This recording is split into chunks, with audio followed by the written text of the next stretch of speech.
The 13th century. A storm gathers in the east, a force unlike any Europe has ever witnessed. The Mongol Empire.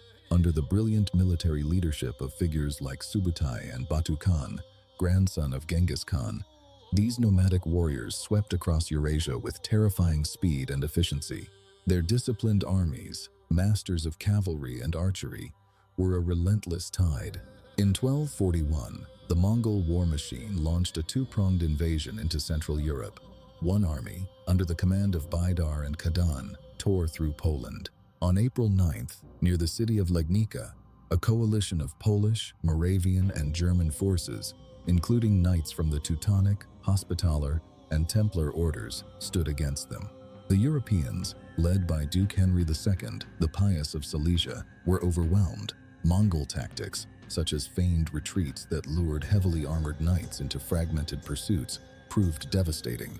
A smokescreen disoriented the European cavalry, leaving them vulnerable to a hail of arrows before the final, crushing charge of Mongol heavy cavalry. Duke Henry II himself was killed, his head reportedly displayed on a lance. Just 2 days later, the main Mongol force, led by Batu and Subutai, inflicted another catastrophic defeat on the Hungarians at the Battle of Mohi. The Mongols had already conquered vast territories, including Kievan Rus, and their reputation for ruthlessness preceded them, often leading towns to capitulate without a fight. Their mobility, discipline, and psychological warfare, including using prisoners as human shields, shattered the medieval European understanding of warfare. Europe was in disarray, its armies seemingly powerless against this unstoppable force.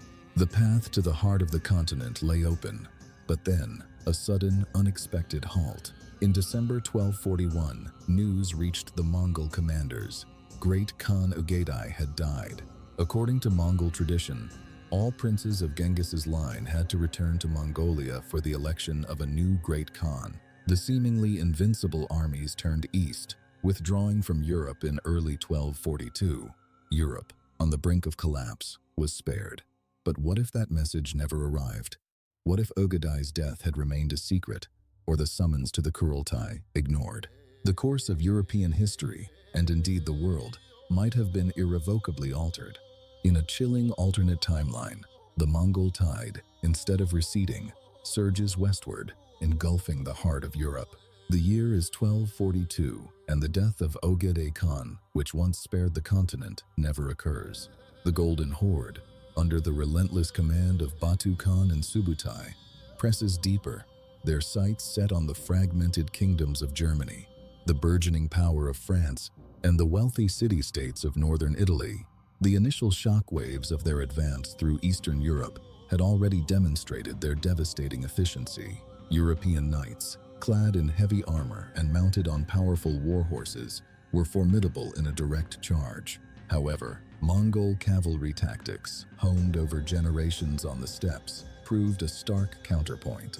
The Mongols employed highly mobile horse archers, capable of raining down arrows from a distance, often feigning retreats to draw out and disorganize heavily armored European forces before encircling and annihilating them.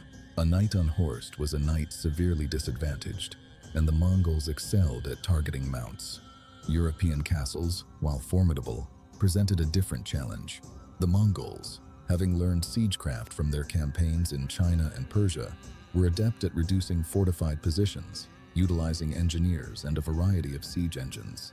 The Holy Roman Empire, a loose confederation of principalities, and the papacy, a spiritual but also temporal power, would struggle immensely to mount a unified defense. While Pope Gregory IX and Emperor Frederick II had previously attempted to organize crusades against the Mongol threat, their efforts were often hampered by internal conflicts and a lack of cohesive action. The sheer scale of a Mongol invasion would overwhelm any localized resistance. Militarily, the Mongols possessed a sophisticated command structure and unparalleled discipline, a stark contrast to the often individualistic and chivalric approach of European warfare. Their logistical system, while not relying on traditional supply lines, was remarkably effective. Mongol armies traveled with multiple horses per warrior, providing mobility, sustenance, milk, and even blood, and a ready supply of fresh mounts. They practiced a predatory foraging strategy, spreading out to feed their vast herds and themselves on the land, effectively stripping resources from any region they entered. This adaptability, combined with their speed and the yam relay system for rapid communication, allowed them to cover vast distances and coordinate attacks with astonishing efficiency. As the Mongol banners unfurl across the Rhine, then the Seine, and finally descend upon the plains of Lombardy, the future of Europe hangs precariously. The bells of Rome toll not in defiance, but in despair, as the continent faces an existential threat unlike any it has ever known. The question is no longer if Europe can resist, but what, if anything, will remain of it. An alternate history in which Western Europe falls under Mongol influence would reshape the entire course of global development. Instead of fragmented feudal kingdoms, a vast transcontinental empire might emerge, stretching from the Pacific to the Atlantic. The Mongols, known not only for conquest but also for administrative pragmatism and religious tolerance, would likely establish a broader Pax Mongolica across Europe, integrating it into an immense Eurasian network of trade and communication. The Renaissance, as we know it, would almost certainly not unfold in the same way. The Italian Renaissance was rooted in specific European political rivalries, urban wealth, and the revival of classical traditions. Under Mongol dominance, those local dynamics would shift dramatically. While the Mongols historically encouraged the flow of ideas and technologies, spreading innovations like printing, gunpowder, and the compass, the intellectual awakening that followed might lean toward engineering, military science, and commerce rather than humanist philosophy and classical art. Europe's cultural transformation would occur, but in a different form and under different incentives. Maritime exploration would also change. The Mongols were primarily a land empire, yet they supported extensive trade networks across Asia. If Western Europe were absorbed into this system, the focus might remain continental rather than oceanic. However, increased technological exchange and economic integration could eventually stimulate maritime expeditions driven by trade rather than religious or imperial competition. Colonization, if it occurred, would likely follow commercial logic rather than the ideological motivations that defined European expansion.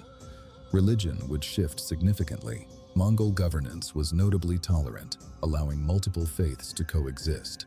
The dominance of the Catholic Church across Western Europe might weaken, creating a more pluralistic religious landscape. Islam, Buddhism, and Eastern Christian traditions could expand westward alongside trade routes, fundamentally altering Europe's spiritual identity. Economically, the Silk Road would extend directly into Western European markets, creating an interconnected Eurasian economy centuries ahead of schedule. Such integration could produce an early form of globalization, uniting China, the Middle East, and Europe within a shared commercial sphere. Yet history suggests even this super empire would not remain unified forever. The Mongol Empire historically fragmented due to succession disputes and the challenges of governing vast territories. Over time, regional powers would reassert themselves. Ultimately, this scenario highlights how fragile history truly is. A single divergence, the Mongols continuing west, could have redirected the cultural, religious, and economic foundations of the modern world, reminding us how contingent our present reality truly is.